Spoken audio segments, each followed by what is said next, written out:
during the Hippy Dippy roundtable panel, specifically the section where they were discussing EBT, as it's the discourse du jour. People seem really interested in that stuff right now, and I have a lot of feelings about that, and a lot of opinions that I like sharing.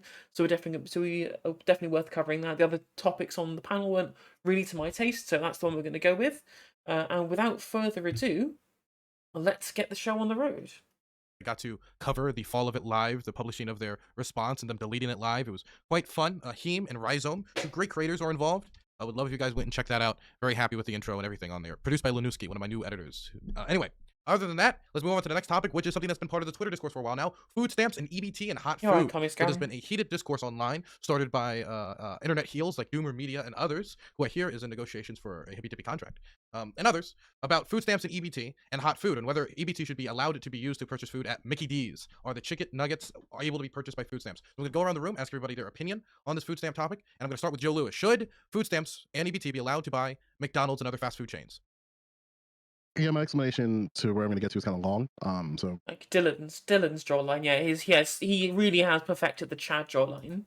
I'll try to keep it like quick and spitfire, right? Yeah, so like SNAP and WIC are a critical role to helping low-income families break out of poverty and essentially break out of, out of hunger and like diet-related disease. Both these programs, for those of you who don't know, from like other parts of the country or other parts of the world, they augment household food budgets and allow people to purchase foods and provide nutritional education for their participants. With that being said, there's three groups that you can observe with SNAP. You have people who receive SNAP benefits and need more benefits to get food they need. You have people who are eligible and enrolled, and then finally you have people who don't meet the requirements at all. Depending on how you view food insecurity, your recommendations will vary. For instance, if you're looking at food insecurity as an individual problem and people need to be emboldened to make their decisions, something you could support is the expansion of SNAP Ed and grants within SNAP Ed to local grocery stores, farmers markets, if that's available into your state, and then also increase the availability of education classes so that food insecure individuals can learn the tools to how to like cook healthy food and have more sustainable and responsible purchase options. If you think that the food insecurity problem is something that not only affects people who benefit from those programs, then maybe you want to adjust SNAP into a more UBI model. One model that this economist, I think his name is Craig Gunderson, he found that like increasing everybody's benefit to the 400% threshold, which is 100% based on a family of four, would decrease food insecurity by 89%. For me, I believe we should do just three things off the rip, and these are the things I'm going to be arguing for tonight if people want to engage. Increase the eligibility threshold to encapsulate more eligible recipients into the program, expand the ways that people can apply for SNAP benefits and conduct interviews for evaluation, and then finally remove the hot food restriction for grocery stores. I think those three things will be a great benefit for a lot of Americans. Loanerbox? I think if you're going to keep it as a voucher system rather than do the correct thing, which is what every other fucking country in the West does, which is just give people money, right? This constriction that I've run my wheels over the discourse plenty of times, where I absolutely believe that any kind of restriction that you're placing someone specifically just because that they're a beneficiary of some kind of welfare program, I think that's entirely unfair. As why should that only apply to the poor and not the rich? So I think any kind of restriction is stupid. But if you're of the opinion that you do not want people to get fast food, lifting that hot food restriction at grocery store, so you can pick up like a cooked chicken, you can get all that kind of other stuff from like the hot food deli counter at said at grocery stores or whatever. That makes sense to me. And I think raising the level to which people are accepted into the program is also a good idea. So I can't really fault Joe for his take here, apart from him not doing the correct thing, which is just to replace it with cash payments. Yeah, I mean, I guess it depends. If you want good outcomes, it seems to be that the more available and the more generous these programs are, they tend to give you positive outcomes in health, education. They reduce poverty-related crimes. There's even examples of it, I think, in Colombia, where like teenage pregnancies drop. Like, yeah, obviously because people get a leg up, you get a lot of positive results all around. I think there was an issue in I don't know if it was New York when they tried to add fizzy drinks to the things that were taken away, that were banned for people using stamps, and it didn't seem to have any effect on reducing the intake of it, because it turns out that people just use their food stamps on one thing and then use their spare money on other things. So I much prefer things like healthy incentives. Like if you want to incentivize healthy eating, then do it by saying that if you go the healthy option, then your food stamps are worth more. For example, like I think bonus dollars for benefits at farmers markets was a thing in Massachusetts. But yeah, generally restrictions are kind of humiliating if it happens to you when you're at that stage of your life. True. I don't think it necessarily helps. It doesn't seem to stop them from doing it, and it also adds admin costs, so it's not even financially justifiable. So we'll see where it goes, though. Loner based with the correct text there. Correct text, correct takes. Next, I'm going to throw it over to Montreal Player. Here in Quebec, I file my taxes, and if I'm poor enough, I get money. That's about it. I think it works really well. I think it works really well. Why? Because I believe in giving people options. I think the being hungry, if you have money, which is resources to buy food, being hungry is a pretty powerful motivator to buy food. And I don't know what the situations are. I can't make plans that cover everybody's situation. So giving people money, okay, basically a gift card for all things, all right, is probably the way to go. Because if you give them just for food, they'll spend that on food and they'll spend the rest of their money on everything else. It's just going to displace their current money. Like, what's the fucking difference? If you just give them money, it's more options. And maybe food insecurity isn't the biggest problem in your life. Maybe you can deal with a can of tuna a day or something like that. But you've got other problems. If you can solve another problem and give you a little bandwidth to work on all the other stuff, that's probably better, because it gives you more options and you can work on the things that are just blocking everything else from getting out there. So that's it for me. It's just like, give them money, let them spend it on whatever they want. Okay, I trust people. I mean, no, clearly some people aren't to be trusted. For the most part, I trust people to try to keep themselves alive long term with the resources they have. Okay, throwing it over now to Connor. No to the fast food. Maybe yes to the hot food. And basically the SNAP ed. That's kind of what Joe was pointing to. Fuck yeah to the SNAP ed. So people it's fairly complex, but people need to make living wages first, so they can afford, when they work 40 to 60 hours a week, to buy food. That's number one. So I would like, the United States of America to have living wages, because if you're working 40 to 50 hours a week and you can't afford to buy fucking food and you have to be on government assistance, that means the system's fucking broken. So that's number one. But assuming that people were making living wages and the SNAP benefit was just an augment for people who are finding themselves in weird, shitty positions, no, you shouldn't be buying fast food with that. Maybe hot bar food, depending on quality, and we'll get into it in the open. Okay, now I'm going to throw it now over to Stardust. Cringe. Yep. So I think when we look at families, especially families with like single parents, can be hard for them That's gonna be my input. I'm just gonna say based or cringe after every statement that gets made. I hope this is transformative content for everybody. to always have the time to prepare a meal for their children. That's why I think it would probably be beneficial to I mean, I would also be happy with UBI. Just give people money to be able to live. Either way, like, I have my issues with UBI in general. I'm not sure what it's got, like, how economically viable it is overall, and whether the waste is worth it. But again, it can't be any worse than the food stamp program is currently in the United States. Yeah, exactly. Trying to target it as well, and also means testing it and trying to target it also costs money to and it has its own like endemic infrastructure to the program. If you want to be able to means test it, then you have to spend money doing the means testing, which is less financially efficient than it would be if you just said, right, okay, we're just gonna give people the money. Just give them the money. Give them the money. Like, saves on a bunch of administration costs there too. expand. I mean, obviously, SNAP Ed sounds great, but I think it would be beneficial to expand what SNAP can be used for, but incentivize it to be used for specifically healthy things, right? So I think there should be like a very, very there should be a way to incentivize it a lot to use it for healthy things. Okay, I'm going to throw it now over to Tiberius.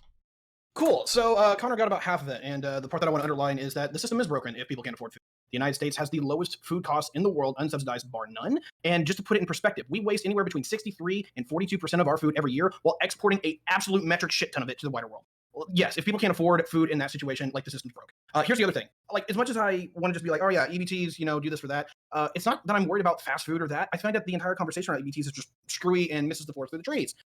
Our food is terrible. It's cheap, but it's awful. And when I made the comment about, hey, this thing's more dangerous than COVID, I'm not memeing. I'm dead serious. The number one killer of people in the United States year after year after year is heart disease. 950,000 people every single damn year. And that's not counting all the other things that morbid obesity and just obesity in general. I will drink to that. Let's go. I got this today, by the way. Can do to you. So it's probably more like 1.2 to 1.5 million people that die from complications of obesity every single year. And sugar, just to let you know, has statistically the same level of addiction as cocaine. Yeah, we need to have a real conversation about what we put in our bodies, yes, but it's not vaccines. It's about the food that we fucking eat. Thank you. Okay, now I'm going to... I mean, he's absolutely correct in that what America needs to do is ban high fructose corn syrup, because that shit is toxic as fuck. To replace it with proper cane sugar, and then some kind of sugar levy, because that equally affects everybody. It's not specifically targeted at the poor people to try and humiliate them out of poverty. And it, in general, it tackles an overall like health concern that affects everybody regardless of their socioeconomic status. So yeah, would absolutely welcome a ban on high fructose corn syrup in the United States, and also general more regulations about the food that is consumed. As he's right, the food is terrible, and whether or not it doesn't matter, how rich you are. If you consume it, it's still pretty bad. Throw it over to Redneck. I think the government should get out of food stamps altogether. I think we need to have the government remove all the limitations on restaurants being able to serve leftover food at night, or give it away to local shelters. I also believe in the hot food at grocery stores. I also am about the dry goods, understanding the shelf life on dry goods and also goods that are claimed to be going bad still have a week to 2 weeks left on life. So your local food pantries are being restricted from local business laws and rules about liabilities. Well, if the government's willing to waive the liabilities for 75 years for pharmaceuticals, why in the fuck can't we waive liability for canned good manufacturers? Because there sure are a lot of dented cans that go in the trash cans behind Walmart every night, and it just seems odd to me that we can't just say, hey, hello, there's a ton of food just going to waste. Our country wastes a shit ton of food. And I'm talking strictly from just my experience of working in the food industry, from food service to actually working at a pavilions in California when I was a younger guy. I saw it. I threw out tons of good food. And they always said it's because of liabilities. I understand somebody may want to, there's nefarious things that can be done, but we waste so much fucking food in this country that to me, that's the biggest argument I think all of us could agree on. We can find a way to get that food to people. We can definitely find a way. And on the buying shit food with EBT. I mean, look, if we're going to believe in science, and even Tiberius addressed it, and it's my bigger concern. We eat gluttony. We eat sugars. We eat preservatives. We eat hormones. We eat all this bullshit that's in these foods to make them taste better for us. But yet, I mean, preservatives don't make you fat. Like sugar is converted into glycogen, and then glycogen makes you fat. That's why the corn syrup thing is bad. As far as I was aware, there's I think it's an urban legend. Ignore me. But even so, like, preservatives are good. Actually, I'm not one of those people who just thinks that something is the more natural something is, and the fewer chemicals it has in it just makes it better. I don't believe in that philosophy. Like, so many things will be advertised to us as being natural. I'm like, well, syphilis is natural. Like, I don't think aeroplanes are particularly natural, but I would much rather go flying than I would catch syphilis. The idea that just something being natural makes it better. If you don't add the preservatives, it goes off easier and is less efficient in the systemically. I don't see the issue with preservatives. they're not healthy for us. So why in the hell would we subsidize that? Why would we subsidize that via nutrition? We need to get core nutrition. So let's make that card work for specific best of the foods available, for the people that is supposed to be helping. So that way they're fully nutrition and nurtured as best as we can. And I think that's it. Okay, and Gappy. I think Reddit's actually right in regards to food waste. There's definitely some stuff we can address there to make sure that we're not wasting it as much. One thing that I feel like really isn't brought up in these conversations is the concept of food deserts. When we talk about food insecurity, it's not just about whether or not somebody has access to food, period. It's about whether or not they have access to healthy food. Because in a lot of predominantly impoverished areas, they do have access to food, right? But it's predominantly fast food, right? The NIH has done lots of studies on this. And if you look into it, there are a lot of places, like for example in New York City, you can look at a block and there won't be any access to any healthy food whatsoever. But you're going to see fast food restaurant after restaurant after restaurant after restaurant after restaurant because they can just go say, hey, we're going to sell this to you for like $1.50 or whatever. And that's what's most accessible to people there. So EBT in a way kind of not incentivize, but incentivize people to not go to McDonald's or to go there and to go somewhere else where they can actually redeem it. So I kind of am in agreement with counterpoints here that I'm a definite no to fast food, potentially to hot food, but overall we still need reformations for SNAP to make sure it's more accessible and actually is able to help people when they need it most. But I don't think the problem is the discourse right now is focused on, oh, should we allow people to buy like onion rings at McDonald's rather than like how can we actually reform our health system, whether it's through like a sugar tax, for example, whether it's removing subsidies on corn. Instead we're talking about whether or not we want EBT to go towards fast food and onion rings. Okay, that seems. I mean, I disagree with his take around the removal of fast food and maybe hot food from EBT. I absolutely disagree with that. But the wider point about changing like the overall structure to make things healthier, I fully agree with, as I laid out earlier. Everybody. So I'm going to open the dialogue to general conversation. Who wants to start us out? You want to go into corporate stuff? There's really that much disagreement, actually. It doesn't. You want to change the incentives to on what kind of food we eat and stuff like that. Like that seems like a big job. While we're at it, why don't we just convert completely to like localized food sources, okay, and distribute things better in our own municipality since we're just like fucking changing. I mean, yeah, like Kuwait is incredibly rich. It's full of oil money. But I have no idea about their obesity rate, so I can possibly comment. What I do know is that Scotland is the most obese nation in Europe, and they managed to cope. Makes you wonder what it would be like without all the heroin. Things willy-nilly like that, so they work. That would require expansion of farming, and the USDA clearly doesn't want to do that. Well, actually, I actually got to push back on that. It doesn't need that.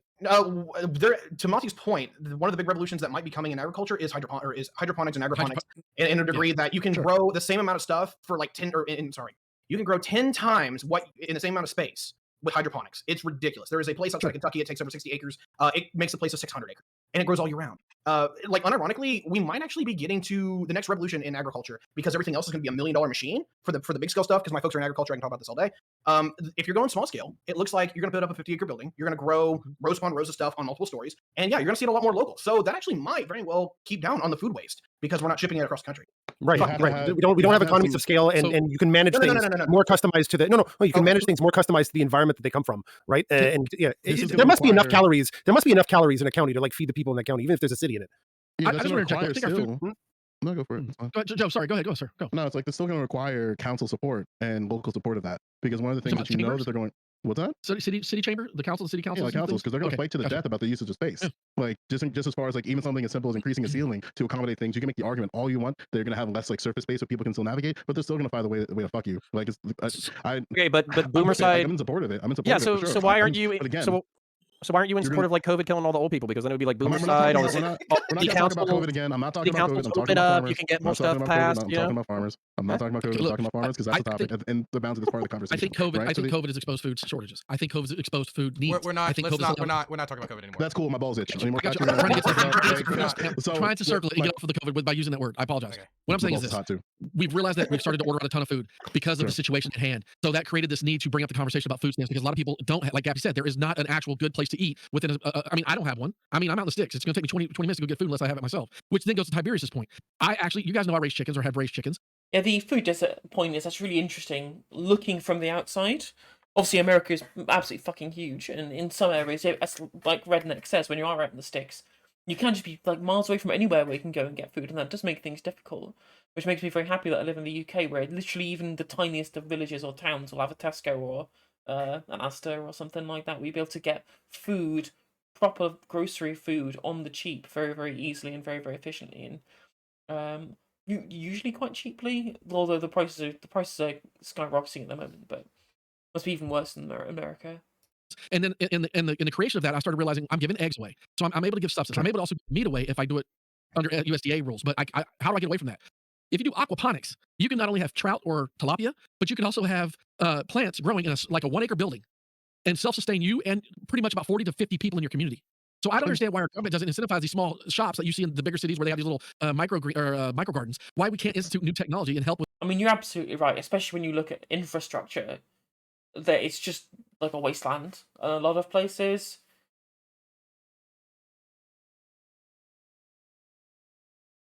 Where it's just these kind of threadbare villages just kind of spaced out based on where previous settlements were.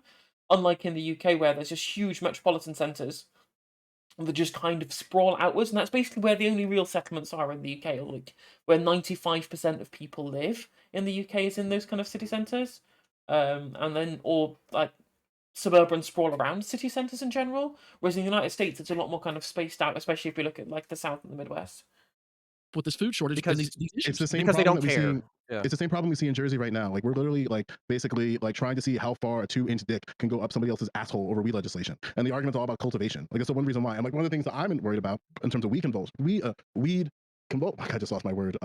Cultivation. Weed cultivation is that we need to incentivize and give smaller people, like smaller businesses and smaller groups, like the ability to succeed within these markets and be able to not only cook food for themselves, but cultivate land for themselves. Like restrictions on land are a huge inhibitor for being able to do things. Like even within my township, my farm, I was asked to remove my garden because it wasn't within regulation of the things I was able to cultivate because one of the farmers on the street snitched. And it's like, okay, I guess I can't fucking grow food in my own town right now. So there's like different fights that we have to do. One of the things I want to push back on Gappy on is that like we know that food deserts aren't the problem. Like the problem in America right now, by and large, is that we don't have a culture that encourages and cultivates the ideas of healthy food. Low demand of healthy food is what's causing the low supply. Like we can build all the places we want for all the poor black people, but it's not going to matter if we don't incentivize it. Hey, healthy foods are the way to go about it. So we have to change the culture of how selection is, because we know in grocery stores. And Joe's right, and they do need to change the culture as well. But the culture is going that cultural change is going to come from systemic incentives, right? I think he was going to come across that one if we let him talk in there. Like it's okay to just say, oh, just eat better, just cook food 5 head, rather than saying, well, actually, no, we need a proper systemic, like a ground up change in the way in which people actually end up thinking about food in general. And the kind of over marketization in the United States, and where everything is all all like brand tied. It's all tied to some kind of branding or marketing initiative. And because, as Tiberius said, the food is so cheap, eating out is really cheap in the United States. So if it's affordable for you to eat out every day, getting fast food every day, then why would you ever cook? Whereas obviously over here, especially in the kind of highly in the UK sort of, but on the continent as well, and like the higher unionized places in places on the continent, because fast food workers earn like way better wages than they do over here, and especially over in the United States, the cost of those commodities is higher, to the point at which you might as well just cook at home because it is so much cheaper and so much more efficient. Which would, again, if these things were sorted out properly and incentivized from a kind of systemic level, when you're at school, right? It's strange because America's one of those countries where I don't get how. So they still really do kind of home ec, right? As far as I'm aware, in the United States, we don't do any home ec at all in the UK.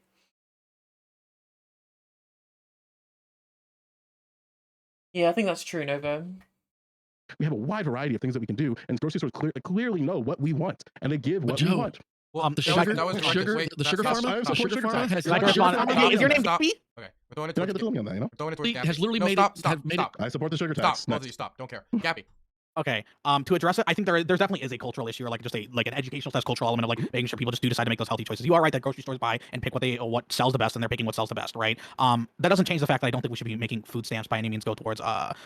Yeah, like as far as I'm concerned, the biggest issue that's facing like domestic policy in the United States, urban planning, is fucked. It's completely fucked. The way in which urban areas have been designed in the United States, like so much so when people like Elon Musk will make like absolute dumb fuck solutions like the loop because you just have no public transport anywhere. It's impossible to get around unless you have a car. Like the barrier at which that you are able to access some level of transport and you're poor or working class in America is completely fucked. Like it's how much money do you have to spend on fuel and on insurance and on car maintenance when you're poor and you don't really have that much money anyway? I honestly have no idea how some people cope in the United States without proper public transport systems, and how wasteful the huge amounts of urban sprawl is, and the single family zoning that means that you can't build additional high rises and high density apartment blocks to be able to house all the homeless people that's getting out of control.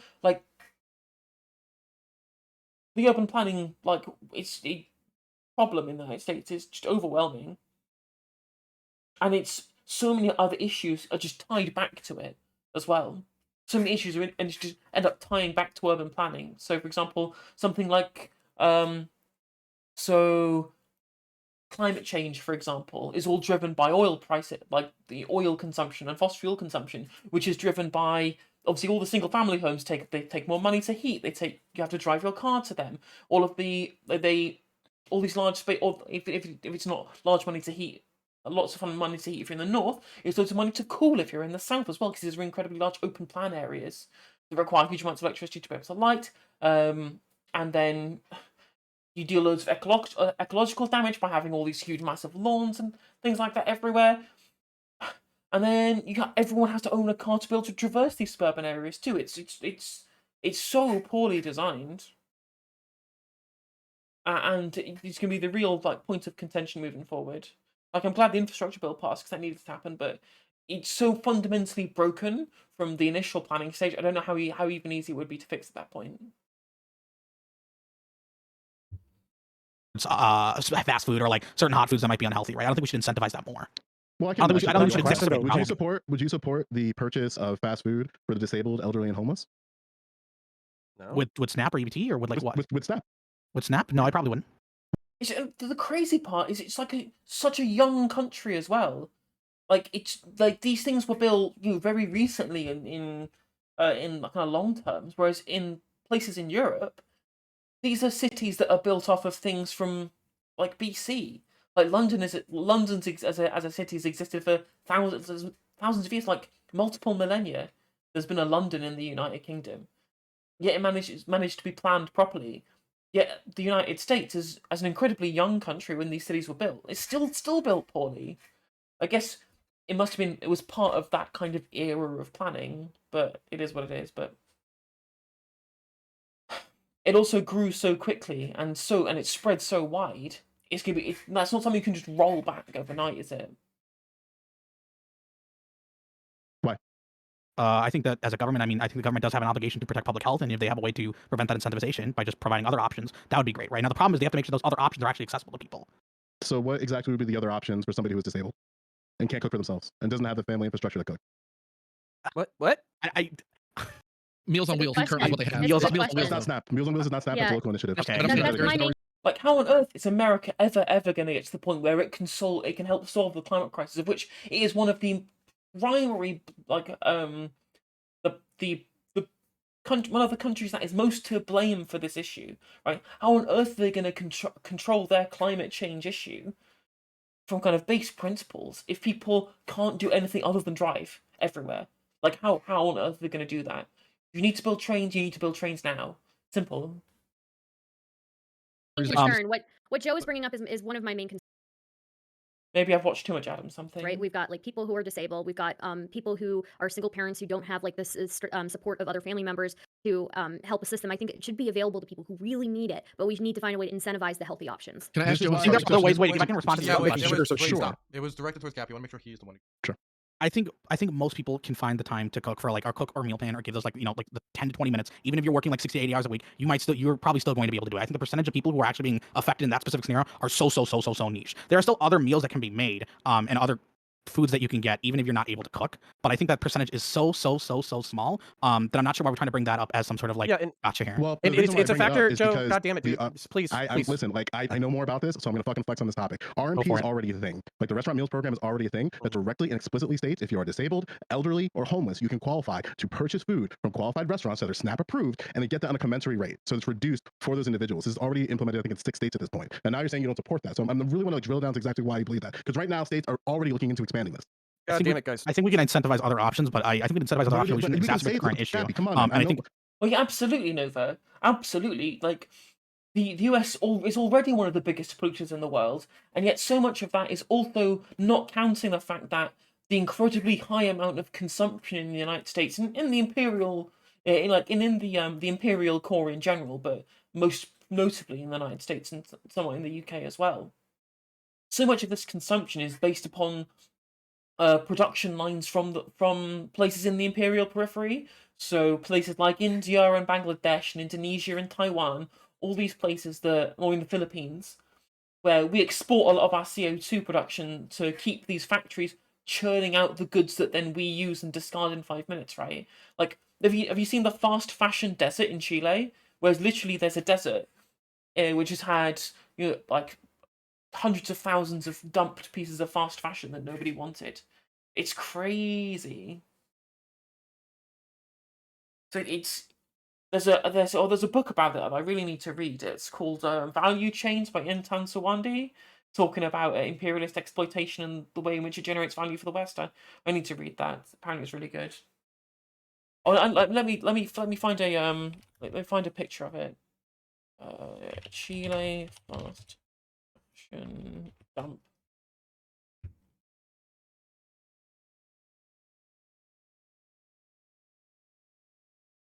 Chile's desert dumping ground for fast fashion leftovers. Look at this! Look at this!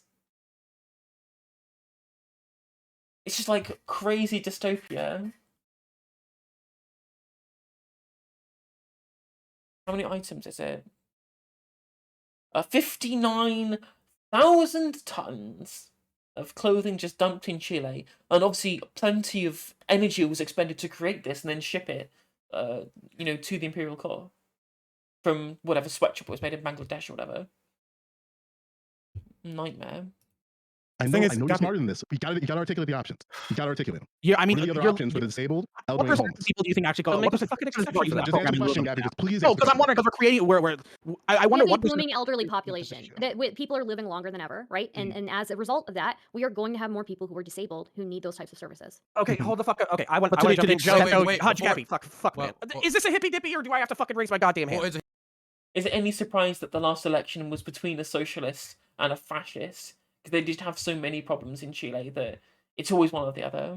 Hippy Dippy, and that's why you've been. That's why I get to decide to talk next. Always in the Tiberius has grip been of waiting longer than you, populism. so I throw it over to Tiberius. But I gotta make sure that Gappy gets a time to respond to that. But Tiberius just wants to get in here. Yeah, I really appreciate that, Dylan.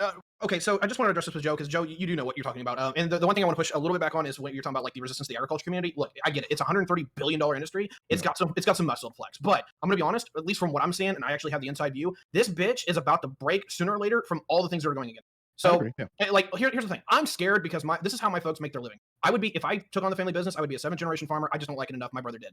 Like, on the other side of that, though, is that it's incredibly unhealthy, and the reality is that it's been taken over by corporate farming anyway, that we see in, like, particularly northern Illinois and southern California. Sure. This shit is horrible. Like, I kind of want it to break. Yeah, I think something that we might even agree on, this might be even something that gives me a reason to go on your panel at these god-awful hours at night, is that I'm always concerned about things that are going to help, like, small communities of people, and then you have sort of the large... I love how Joe there is saying all these panels are what are the crazy hours at night. Lonabox started this conversation at 1 a.m. in Scotland. corporations who already have the infrastructure for these things just come in and do it anyway. So something that I really support is that, and this is why I think we really need the USDA on this, is that they have to, and again, like it's USDA. So it's like you have to like really put a temperature on the pulse of like, is this making it to the communities that need it the most? Because you don't want to see like Amazon reimagine what Whole Foods is and then create some like local cultivation initiative or some weird shit like that. Okay, so I want to throw it over to Connor, then Gabby. Okay, so I hear what you're saying, that there's short-term fucking problems with like disabled people and old folk who can't fucking cook for themselves, who are stuck inside their homes and don't have access to food. I hear you. I think the SNAP exemption that you talked about, where they said like, oh, so for instance, I'm trying to think of this, Jason's Deli. Jason's Deli makes like sandwiches. I once stayed up until 4 or I think it was 5 a.m. doing a debate panel on Prime Kais. That was fun. Luckily, that's my usual bedtime anyway, so it didn't make much difference to me because I spend far too much time staying up late playing Pathologics. It's decent quality. It's not McDonald's. It's okay. And they do have like actual vegetables and shit. So I would see that as a restaurant that would be that does delivery, that would be worthy of a SNAP exemption, okay? Because it's not trash to your food. But here's what I want. Hold on, but let me talk, buddy. Give me a second. I'm just nodding. I mean, the one I went on was more of a discussion panel than a debate panel, but yeah, it was still fun. Okay, give me a second. So the point is, we have to completely here's the thing. I think there's a generational divide, and I am absolutely sensitive to the problems that Joe is having, where he's like, hey, the world's fucked up. Here's what we can do to solve it, and all you fucking boomers with your 50-year-old goddamn fucking codes are fucking up what the future looks like. I'm completely sympathetic to that. But the reason why I was meaning about fucking boomer remover and all that kind of shit is because I don't think most people in this generation are like that. I think if you went to a city council of millennials and there was a fucking millennial city councilman who was like, hey, I want to put chickens in my backyard, and that city councilman said, I don't know, chicken poop might smell weird, you would tell that council person to fuck themselves. And then it's the same thing with these initiatives like tilapia, hydroponics, and also reimagining the way that we do cities. For instance, there's a development that's going up around my fucking block. I'm kind of shitting blood right now because they're building a bunch of quarter-acre fucking 3,000 square foot fucking mansions, when realistically, we could be doing communal, walkable fucking housing and basically creating spaces where you know your neighbor and you have access to communal kitchens and restaurants. We could True and based and correct pilled. 100% there, Connor. God, as far as rightoids go, Connor is just the best. He's just the best for this kind of stuff. Because he genuinely so many rightoids just don't even take urban planning into account, and he just perfect. He understands that poor people need places to live. It's just he's absolutely correct. Just high density housing is what we need. And I think Connor also understands that you just can't trust the private sector to do it either, which is much further than a lot of rightoids take it. completely rethink American cities. We're just not doing it right now. So what I'm hoping, I'll wrap this up in a second, but what I'm hoping is that by us doing like this internet bullshit where we're kind of spreading like public consciousness about like walkable, high urban density fucking housing, and maybe poor people and fucking like 70-year-olds shouldn't be locked in a 1,500 square foot quarter-acre house by themselves that they can't maintain, and the best thing we can do is DoorDash them fucking McDonald's so they don't starve to death. Maybe that's a broken system and we need to relook at how we fucking do things. So I'll leave it there for now. Gabby, and I'll write Loner's name down. Okay, so looking at the RMP here, I mean, if it's literally only going towards the examples that like Counterpoints gives, where it's still providing like good, affordable, healthy options, I'm fine with that, right? The problem is when we're getting into shit like McDonald's, for example. I'm pretty sure McDonald's isn't allowed on the majority of RMP, but I think it's still eligible. I think in some parts of California you can use McDonald's with RMP, which which I personally would be against there, because of the fact that we're incentivizing people or exacerbating the problem that we already have by basically just letting people spend that money on that type of fast food. Well, do you think that's possible for somebody to live in a particular area where the only place they have access to is a McDonald's? Would you support it in that case? I would be. We are trying to create we're trying to find situations of like such a minority of a minority of a minority and try to complain about the entire policy as a result, right? We don't build public policy off of like the one single niche scenario, right? If we are able to create exemptions, right, like RMP, all right, and if RMP is able to still continue that goal of trying to make sure that we protect public health at the same time, that's fine, right? But I don't think we should be saying, oh, SNAP should be allowed for everybody just because this potential situation where we have someone who's a quadruple paraplegic, right, who's also elderly, who literally the only place that's near them that can. Or instead of having all of this ridiculous all these qualifications and these specifications and these restrictions, Just give people the fucking money. It would save all of this fuss. Just give people money, have incentivized programs, and then also have like taxes and regulations on the really poor health outcomes. Right? Everyone's happy. Everyone gets to spend the money that they want, and we have overall better health outcomes because of the regulations. I don't know why this is such a hard topic to create these prescriptions. Ever potentially accept EBT or SNAP is an RMP program through McDonald's, and they have to get it. Well, we Okay, already the question about I would mulling have- over the minorities, question- man. the question hang I on, would- so let me go Can I real go- quick and super fast. Like SNAP benefits already are based on questionnaires and interviews based on the individuals. So you do get exemptions based on certain situations. Like my mother was disabled and she was able to, despite the fact it's not allowed in my state, to purchase hot food from grocery stores because she got that approval directly from the state. So with enough pushback and enough resources, you can do that. The point is, and maybe we agree with this, is that there should probably be, like it already exists, looking at these individuals from a case-by-case basis, seeing what their needs are and the needs relative to their community and making determinations there. I don't think we disagree on that. Yeah, I think that's entirely different from the discourse that we're having, though, of the idea that SNAP should allow everyone to buy hot food, right? I still think the vast majority of people are not being That's 'cause are not Myers was an fitting idiot. into He these. should've deleted that tweet. Are not, I agree. the vast majority of people are not fitting into those categories of like disabled elderly, or just unable to cook for some reason, and the only place that's accessible to them is a McDonald's, right? Right, which is why I articulated at the opening of my statement that there's three phenomena that we can observe. We can observe that there's people who receive SNAP benefits but need more. On average, it's like $42 per person per individual. There's people who are eligible and are not enrolled. So there are people who are making, for example, under $1,968, and they're not trying to see if they're eligible through application. Like that's a group I think we should definitely try to target. And then there's people who just don't meet the requirements at all but are still food insecure. Like all Are you these fine- groups suffer. With the people who aren't like elderly, disabled, or in any of those categories where like they need to be able to use like RMP or something like that, are you fine with them not being able to order like fast food or hot food or anything like that? Can you read that one more time? I'm sorry. Yeah, so for people who aren't covered, for people who wouldn't be eligible under like RMP, for example, like people who are able-bodied, people who are just simply like currently impoverished, but they have access right now to SNAP or EBT. Do you want those people to be able to order fast food or like restaurant food? It's gonna have to be based on where they live and what's available within their community. Like I mean, if they have, If they have other options available, like other accessible healthy options, like they just have a grocery store next to them, should they be able to order something like McDonald's instead with their SNAP EBT? it's gonna. I'm gonna say it again. I need to ask you a You question. can just say It's yes. going to Grocery store. Might be like right in the UK, but here in the US, sometimes cut constitutions by like left ideas. But SNAP is one that we should hand out cash for sure. Like, yeah, I don't see why this is such a contentious issue. If like the vast majority of countries in the West just give people the money, just give them the money, just give them the money. Such an easy solution rather than having to micromanage every single poor person what they can and can't eat, which is inherently classist, right? If you genuinely feel like fast food has incredibly poor health outcomes for society in general, then regulate it for everyone, rather than specifying that it has to be regulated just for poor people. I don't know why this is so difficult for people to get their head around. And I then am McDonald's not- exemption, they still be I'm allowed to use having- SNAP EBT with McDonald's. I'm having a conversation. I mean- I'm not having a debate. I'm not going to the binary yes or no because that's not the encapsulation of what I believe. So I'm not going to say yes. 'cause I'm You're not gonna say asking no. me these It's hypotheticals not of what I'm not. gonna You gave me 50 different hypotheticals about like, oh, what are you going to do in the scenario where they can't do this, they can't do this, they can't clock, and they have the Because only these are place things- available to them. Hold is on. McDonald's. If the person's let me poor- let me Wait, change this. Wait, I can't. Okay, everybody stop for a Let me second. give you Wait, a rope to pull you out of the pool. Okay, muted. Okay, so I'm talking. No one else is talking. Be very clear. I can't hear anything anymore because everybody else is jumping down. Next is Loner. I'm very sorry. I promise you will be able to speak. Okay. I saw that clip, so you know that I care about you. Okay. So Gappy and Joe, I'm gonna have you finish this interaction. So Gappy, I'll let you restate your question. Then Joe, you can either answer and or tell why you don't want to answer the question because you believe you're having a discussion, and then we will send it over to Lonerbox. Then we have Tiberius. Then we have Redneck, and then order. Exactly. If someone who is on SNAP and is able-bodied, not elderly or in any of those RMP categories, has access to both a grocery store and a McDonald's, should they be allowed to use their SNAP EBT on McDonald's?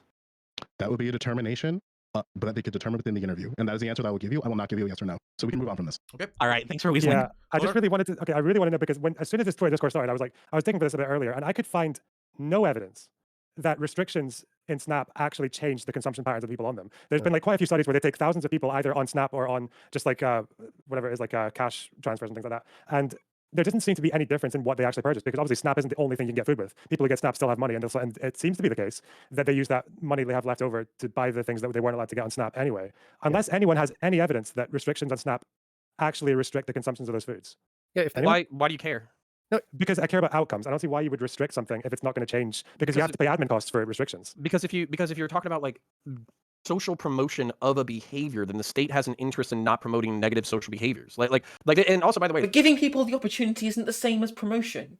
It's not like they're saying here's a discount code to McDonald's or whatever. It's just saying here's money, you can do what you can spend it how you want. That's not a promotion, Connor. That's neutrality.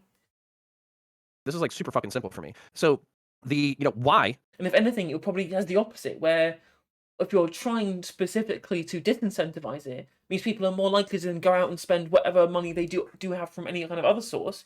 They're probably just going to end up spending that on fast food instead. So there doesn't, like, again, loaner box is absolutely right, as always. It being loaner box more like loaner based is completely correct here, and saying, well, if the outcomes are the same, then all you're doing is spending money on administrative costs that you don't need to be spending. Simple. You know, like okay, so let's say that there's like something to buy food, and then we're giving it to drug addicts, and it's like, well, I mean, they seem to get drugs anyways. Why don't we just release the restrictions on our money? I mean, who cares? You spend your paycheck on drugs. I mean, I don't personally, but there are plenty of other people who spend their paychecks on drugs. Why shouldn't people spend their government checks on drugs? Like, you know, they're gonna buy drugs anyways. It's good for the geese. It's good for the gander. Like, well, because the state shouldn't be incentivizing fucking the purchasing of shit that makes them fuck up their lives. That's why. Well, there's actually just so happens to be research for that as well, because it seems to be the case that when you replace these things with, like, whether it's like SNAP and all that, with just direct cash transfer programs, and there's lots of research on this where you can go from Colombia to Indonesia, Namibia, Kenya, Barcelona, lots, Canada. It seems to be the case that just direct cash transfers actually reduce not only like poor health choices, but also like drug use. And if you've ever been on welfare, this makes perfect sense because, for example, I'm going to use anecdotes because we've been kind of going off hypotheticals for the whole discussion. But the only time I ever smoked regularly was when I was on job seekers allowance. Because what you need to understand is, like, when you're in that situation, when you're in poverty, or when you're like through that stage of hardship, it turns your brain into fucking goo. Like, the amount of stress, the anxiety, waking up in the middle of the night because you think you missed an appointment, or you have to like apply for 30 jobs in a week, the humiliation, the stigma, having to like ask for help when you really don't want, like, all these things play an effect. And then that actually, like, in the moment, it just felt like the logical thing to do, to spend a fifth of my benefits on cigarettes a week. Like, this is what happens. And okay, I guess you don't like the principle, but if all you're going to give me is that we have to pay the admin costs to restrict fast food, even though it doesn't have any effect on whether or not they will consume fast food, then it seems like you're just kind of going on it based on, like, I don't know, like a feeling of principle rather than outcome, which seems kind of odd to me. Infantilize. True and based. It just facts do not care about your feelings, Connor. People thinking, oh, you clearly don't know how to run your life. I'm going to come in and just tell you what to do, stupid, because you can't fucking figure it out. No, but yes, that's what I'm saying. Yeah, but if the person, if the person has, let's say, in Gappy's fucking neighborhood, right? You have a McDonald's, okay, and you have food that you can buy with EBT. You still, if you're gonna get the McDonald's as opposed to the free food, or the food that you can buy basically free because you don't have to like pay anything for it, okay, and it'll last longer and stuff like that. And for some reason, you're still going with the McDonald's, okay? It's because you have other fucking concerns, okay? You don't. To people, a lot of people have bad life habits because their fucking life fucking sucks, and they can't deal with the rest of it, so they're just like, I'm just going to fall into this pattern of eating shit because I have bigger problems in my estimation at this point. I can't work on this right now. But this is the broken morality of our society, okay? So you should be able to work a job, pay your bills, and afford decent food, okay? That's the way things should be. That is not the way things are, okay? So when you're saying, like, you're making a moral indictment of people who are falling onto benefits, I would say under the ideal moral system, my answer would be yes. In the ideal, that it would be very rare for people to end up on government assistance unless they're seriously fucking up, because we've enabled them to succeed. This was maybe like 20 or 30 minutes ago. But I think that Stardust brought up the fact that, like, single moms sometimes are reliant on fast food because they can't, they don't have time to fucking cook. Okay, Gappy is right that within a 60 to 80 hour work week, you have time, but I'm a fucking parent. I'm exhausted. Yeah. I have a partner who loves me and loves my child, and we both work. And guess what? Sometimes we say fuck it, and the kid eats chicken nuggets, because that's what we need to do in order to stay mentally sane. Yep. So what I'm saying is, when we have single mothers, when we have people who are working full-time who can't afford decent meals, when we have people who are working full-time or even 1.5 jobs, and they're still qualifying for government benefits, this is a broken fucking system. So I'm kind of you're making, like, these moral arguments about, like, or no, you weren't making moral arguments, you were making outcome arguments based off of, like, a pattern analysis. I think there's a shitload of variables that go into this, but you're right. I'm making a moral statement if there were other fucking factors that were addressed. I think Americans should be able to work 1, maybe 1.2 jobs and be able to have a decent fucking life, and we're not there right now. So you're right that the outcomes. Why is Connor just talking like a third way social democrat right now? I find it's very weird that he keeps characterizing himself as a right-wing person. I think basically, is it just the guns? Is it just the guns, Connor? I'd love to have a chat. If you end up watching this, Connor, please, I would absolutely love to have a chat as to why you feel like the third way is just so far outside of your purview with regards to a political position for you to hold. When you really like government spending on high-density housing to be able to get better outcomes with regards to homelessness and livable new areas within city planning, and you seem happy with the idea that we should be able to, change the economy in a broken system such that we have people who can work one job and be able to afford a family and a house. Like, these are all prescriptions I think plenty of people would agree to under kind of a third way model. Yet you seem you seem pretty hard-lined on characterizing some kind of liberal ideology or like neoliberal ideology. I don't know why you would do that when you want to get these outcomes. are probably better based off of your like monovariable analysis. I'm talking about this concept within the ideal. But yeah, like exactly. I agree. What all he said in this recent like monologue he's done here, when he's talking about people having to work 1.5 jobs to still qualifying for government handouts, right? Okay, like that is a broken system, right? They need to join a fucking union. But yeah, simple. Like, there's a reason why the rate of pay and the kind of the pay disparity is much better in highly unionized countries than not. So So then you are you agree again? that Are you for restrictions now then, Okay, or against them? well, let yeah, you I answer that s- question, but then we gotta go to the list because Tiberius and Redneck have been waiting a while.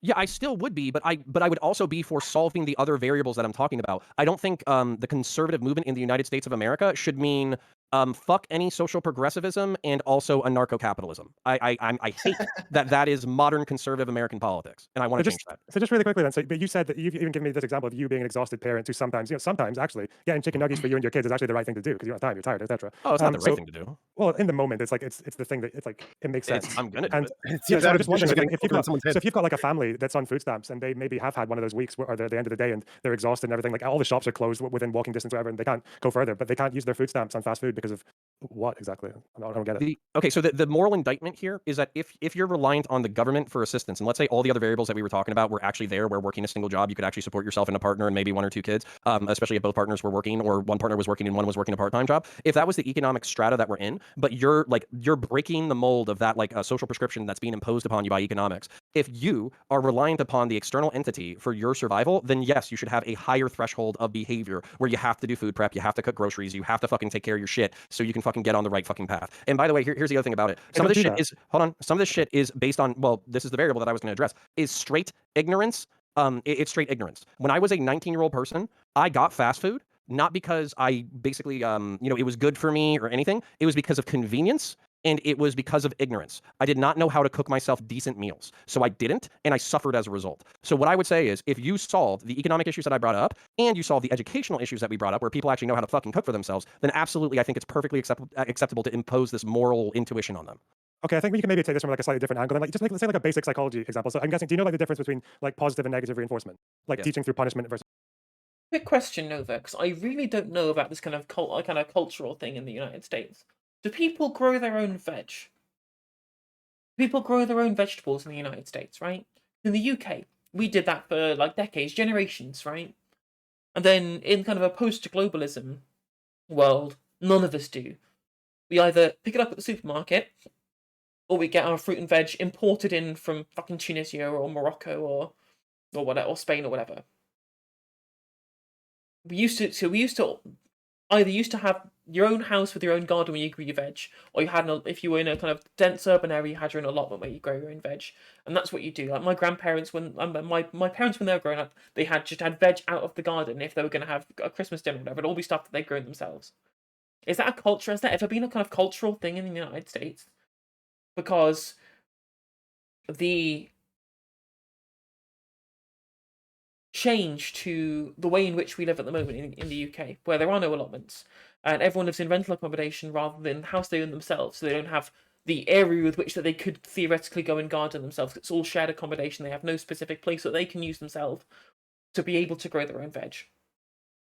And that's changed people's consumption habits and changed the way people live to lifestyle more by convenience rather than sustainability. So I'm interested to understand that. But have they ever grown in those areas, and like not quite like central, not like CBD or like town areas, but like just like slightly suburban areas? Do people grow their own food there? Do people in the suburban areas have they traditionally grown their own food? Like in the last 50 years or so, let's say.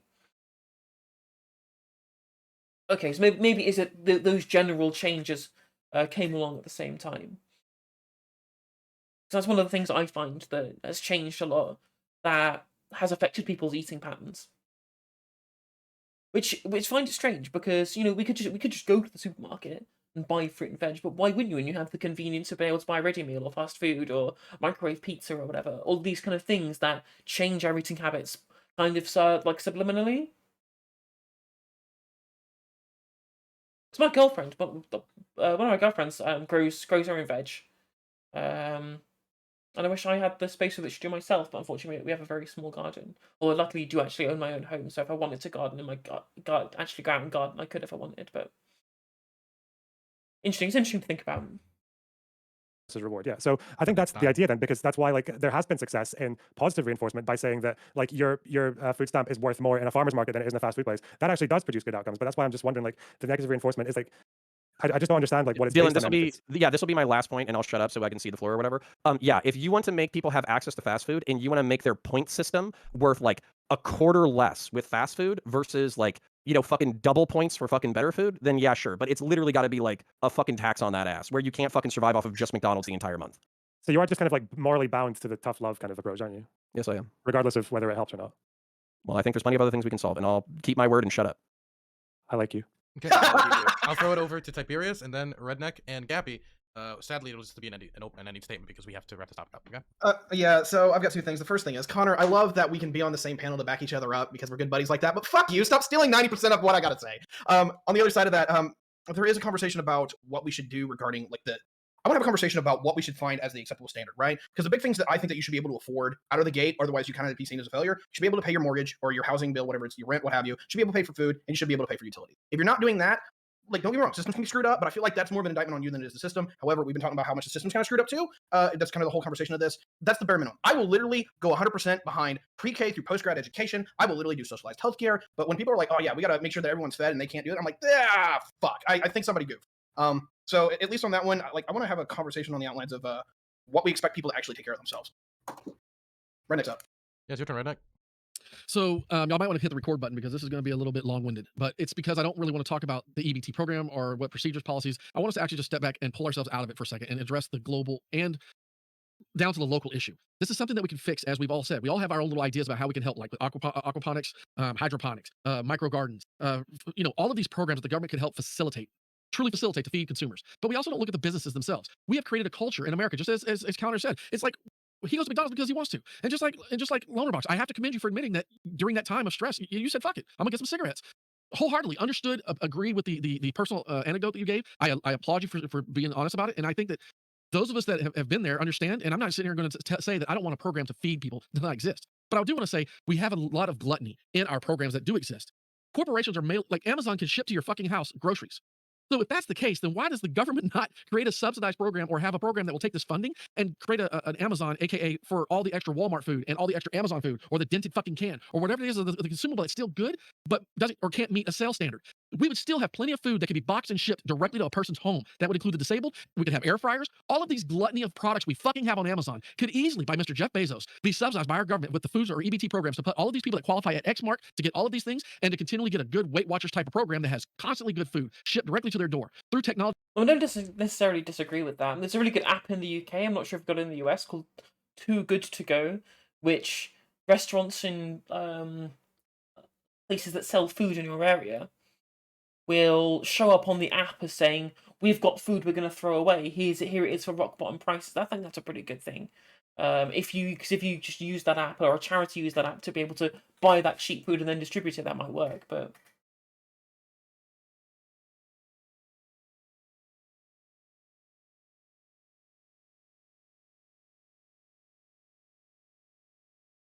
Interesting. And donations. We don't actually have to have government pay for this. We have gluttony already. We have overabundance of it. And our overabundance could probably feed a few third world countries, including Mexico. You know, there are some of their parts of their countries in South America getting down into their regions. We could, because HEB, fuck it. I'll call HEB out. HEB out. I do enjoy watching right wingers just admit the failures, like admit the consequences of imperialism and like the amount of overabundance that has been centralized in the imperial core at the expense of the imperial periphery, and then just go, well, maybe we should help. I'm just like, yeah. We probably should. I wonder whose fault it was. Goes all the way from Texas down into Mexico, and I know for a fact they have a ton of extra food. Tons. So why aren't we pushing? If we really want to sit there and say this, and we really want to talk about this, then let's go full mask off and call out the corporations, call out the government for not coordinating something here where literally you can take care of everybody's issues without talking about giving somebody a card or having their stress, sorry about the dogs, or having their stress rock their, because they have to get put in a situation to feel like they have to go ask for some help. Ship it to their home. Make it happen. That's where I'm at. Amen. Red, I have a question for you. Well, we got to wrap up. It's so... We got to wrap up. I'm sorry. But I'll let you go first so you can ask your question so you can answer it, okay? Okay, so I have a policy prescription for Redneck, and I'm very curious of his answer. If anyone else wants to engage, that's fine too. Here's what I want, and this isn't like fucking like walk someone into a trap. Like this is directly what I want. I believe if your business has more than 250 employees, you should be dedicating 40% of your profits to the community that you are in, period. Otherwise, we'll tax you the difference. Based. That is super fucking based. I like that. I mean, or you could just be a cooperative, in which case that you don't need to bother because you're already serving your community by not expropriating the surplus value of the workers that are part of the cooperative. But yeah, I think that's pretty. I think the issue that we have with neoliberal capitalism, where every single corporation or company is an individual entity that only exists to serve the private interests of the shareholders to generate additional revenue rather than serve any kind of functional utility, is just one of the endemic problems with capitalism that creates a sick society. I'm going to talk about this more later on in the stream, but the way in which that kind of shapes the worldview and the way we see the world, it's a societal illness. It's an atomizing illness that affects people on a kind of fundamental level. These incentive structures shape the way we think and the way we act. And I agree 100%. So I'm curious what you think about that. If you want to create a co-op, go ahead.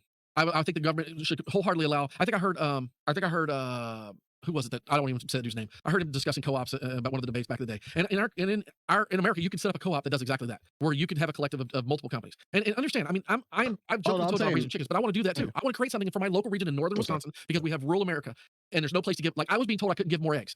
I don't know if y'all remember me telling y'all that, but it was like, wait, I'm giving too many eggs to the food pantry? Are you fucking kidding me? I can't donate more eggs? Like you understand that the local government restricts you from giving to people that need. Okay. I'm just saying, man, it's just odd. You have anything? That was any statement, Redneck. Anything else?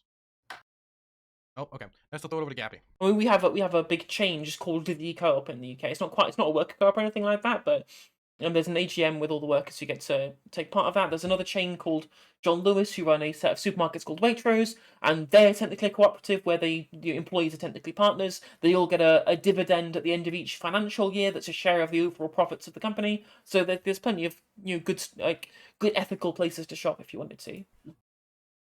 I agree with a lot of people who are saying that we can probably find other issues like or other solutions that are probably more beneficial. For example, cash transfers and just trying to make sure that people are able to have a living wage in the first place. But to actually go back to the original question as to whether or not SNAP EBT people should be able to eat hot food. I don't think those types of issues or those types of alternative solutions are really relevant to that specific very niche topic. Although those solutions are probably a lot better than what we have right now. I think there's a big difference between the individual and the state, right? Because I used to work those 60 to 80 hour work weeks doing convention running and field organizing. And yeah, there are times where you're like, fuck it, yeah, I'm just gonna go get some McDonald's or whatever. But I think there's a difference between the individual's responsibility there versus the state's responsibility as to what they ought to encourage and what they ought to disincentivize. For example, trying to disincentivize like alcohol or drunk driving, for example, through like a tax. Although we can argue the efficacy of it, I think there is a moral obligation for the state that the individual might not have at that specific time. If people are saying, you know what, SNAP and EBT should be allowed to be used for whatever, then I hope those people are also against the sugar tax and are also against repealing corn subsidies, because those are the types of things that create those foods that people would want to get from hot foods or fast food places off of SNAP or EBT. The last thing I want to say is I just think it's very telling that in the hypothetical where someone who's able-bodied, still covered by SNAP, and has access to both grocery store and McDonald's, basically it's that hypothetical scenario where someone is antithetical to all the different categories that RMP covers, that I couldn't get an answer from Joe as to whether or not they ought to be able to get hot food. Just, I'm not going to answer that question. If we're going to say, yeah, we should make sure that they're able to get hot food because of the RMP situations, and then someone isn't covered under that RMP situation, and then all of a sudden we can't answer, that's very telling as to whether or not people have actually thought through this topic. Okay, next I'm going to throw it over to Stardust. Yeah, I think, I don't know, I do still think that we should allow there to be an option for people to get hot food, but I heavily agree with incentivizing healthy food over fast food instead of fast food.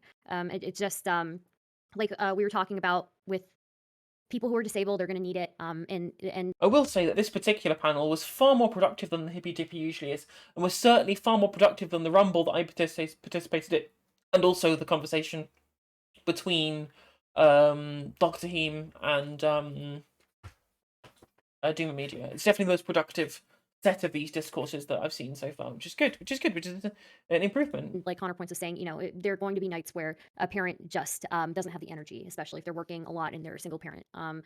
So I think it should be an option for people who really do need it. But yeah, it's going to be like, I guess, complicated to figure out like how we coordinate that. So yeah. Okay, next we'll throw it over to Tiberius. Yeah, so 2 points real quick. The closing point regarding should this be done, I just largely going to say I don't think it matters. And it sucks because I think it helps some people, don't get me wrong. Like, we talked about the elders and how they can't really cook for themselves or they kind of lost the ability. So that can absolutely help them. So I don't want to dissuade from that. But I think it misses the grander scope of the issue, which is the quality of food that we eat overall. And I addressed that pretty well in the whole conversation. So I'm not going to relitigate that. The other side, or the other comment that I want to hit is that I punched right on the last one. I'm tired of folks doing the wrong thing and not maintaining to a standard. I'm going to punch left on this one. I'm tired of having this conversation where no one can be held to a standard. Why is it that we can't say, hey, look, you know what? I blew my food budget by $200 this month. I did. That was my fuck up. And now I have to fix it. And I'm so tired of dealing with my left wing friends where there is no standard ever. And we can't hold people to it. Whoever says that, like, is this a straw man or is this just his weird friends? I don't think anybody's ever really said that. Like, if you've got like a reasonable budget that could theoretically cover you for, easily cover you for the period in which you've been given that dividend, and then you spaff it and you don't spend it correctly. I don't think any leftist is really saying that you should get any help. You should get additional help because you've made a poor choice there. Like, is this just a straw man? I don't even know at this point. To a standard. I'm done. Okay, I'm gonna throw it over to Montreal. Yeah, just again, I think the best way to I don't know what people's problems are, but having options is the best way to solve them if you're so inclined.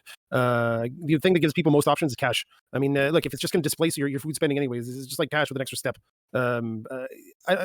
Yeah, I mean, it's really that simple. I mean, it's just telling people, oh, you have this much thing, and this is what you have to eat, or something like that. You're not addressing my problem. You don't know what my problem is. You think.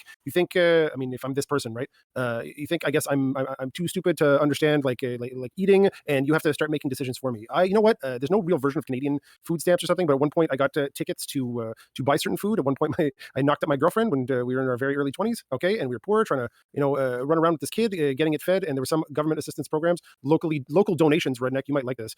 Local donations, you could go to a place and buy baskets of nice healthy food real cheap, and honestly it fed us. Other than that, stickers for milk and stuff like that, it's nice, but you know what, cash would have been just as nice. I would have spent it on exactly the same things, all right, because I have other concerns right now than my eating, whether or not I'm eating chips, and if I can buy them with my government I don't know, tickets or something like that. I'm not thinking about that. I'm thinking about like, holy shit, how am I gonna fucking put a roof over my head? I'm so fucking tired. This baby's not can't stop screaming. Okay, like oh, do I have to murder this guy to get some pay today? Like seriously, you have to make these choices. So it's like just give cash. Just give cash. It's the coupon for everything. But why even go that far? Why can't we use technology? I mean, for fuck's sake. Closing, buddy. This is closing. Okay, the reason you can't use technology is because you can't just use technology. Systems have to be built, and those systems need to have people motivated to actually put into them and maintain them. Okay, and those relationships that are self-sustaining have to be found. They can't just be implanted, and that's another great reason to not just impose what people's spending are. You can't just impose good habits on people. The pathways to good habits need to be found and self-sustaining, and the best way to do that is to give people more options so they can find the path that actually fits their lives. Absolutely true. I'm That's gonna correct. No. Okay. I gave it away earlier because I didn't know it was closed. Well, I told you it was closing, and then you were like, whatever. No, and I said, you did no. not tell me Yes, it's I closing. did. Yes, I did. I said, yes, I did. 100%, Redneck. Right. I said it's closing. Do you have anything else to say? And then you shook your head. I apologize. It's fine. Okay. It's fine. I thought I had one of the craziest takes though. Nobody addressed it. And I'm just sitting there going, for fuck's sakes. Well, I'm sorry you're Like, not the we're center of dancing around. attention. It's not Okay, that we're gonna move on now. We're gonna throw it over It's not to that. Loner. Yeah, I'm a well-behaved guy, and yeah, like maybe I'll be a bit anecdotal, but like I didn't get off welfare because of tough love. Like I got out of it through a support network, and also living in a country that generally takes care of its people. Like, and where haggis is legal, you freedom-hating fucks. But like I think the way to do this is to treat people like adults. There's a time for tough love, I'm sure there is, but it doesn't seem to be very useful when it comes from the state. In fact, it can probably have an adverse effect. Like it seems to be the case all over that these traditional welfare states are just completely out of date. It seems to be that the results are much more attractive when you just give people unconditional, no strings attached cash transfers. They just seem to work better. So I mean, I think food stamp like restrictions, you're just adding admin costs for the sake of just so you can feel like you're patting them on the head and telling them to work harder and shit. But yeah, I prefer outcomes. Poverty is a pretty horrible thing, and 100% true. It's just inherent level of classism at the end of the day. It's just, I think that poor people don't deserve these things because I don't want them to. Simple as the that. sooner people get out of it, the better. Okay, I'm going to now throw it over to Tiberius. I already made my Oh, closing. you already made your statement? Gappy, have Yeah. you made your closing statement? I think it's just me, buddy. I think co-ops. The thing is, Nova, most co-ops are LLCs rather than PLCs, right? Most of them are just individual limited companies where the liability is centralized within the firm itself. So no individual worker has to take on the actual liability personally, and people don't buy in stocks and shares.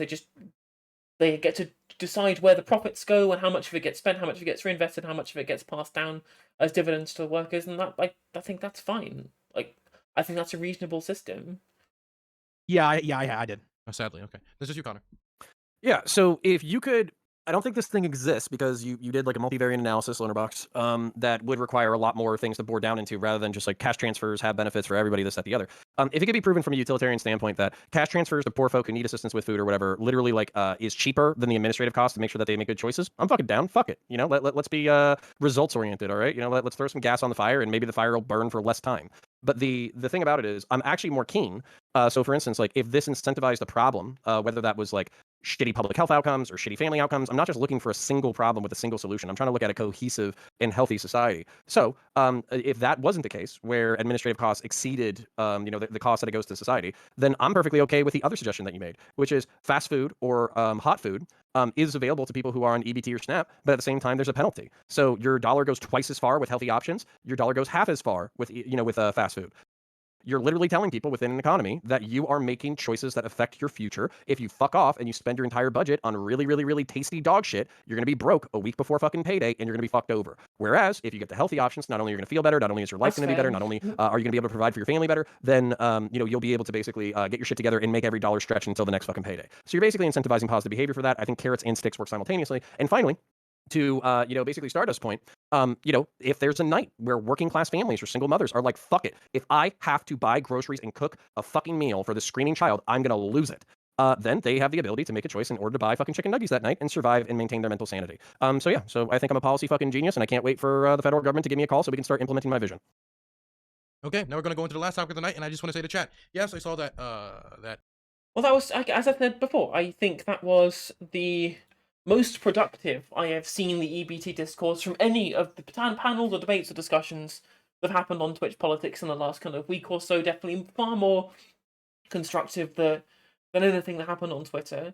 So yeah, I would like to thank everyone on that panel, especially Lonabox, for the actual studies to show that you can actually have productive results-oriented discourse around this particular topic, without turning into platitudes and hypotheticals and what ifs and weird prescriptions around what you think poor people should and shouldn't do. So yeah, I was very happy to have covered that. Excellent, well done, Hippy Dippy participants, very good.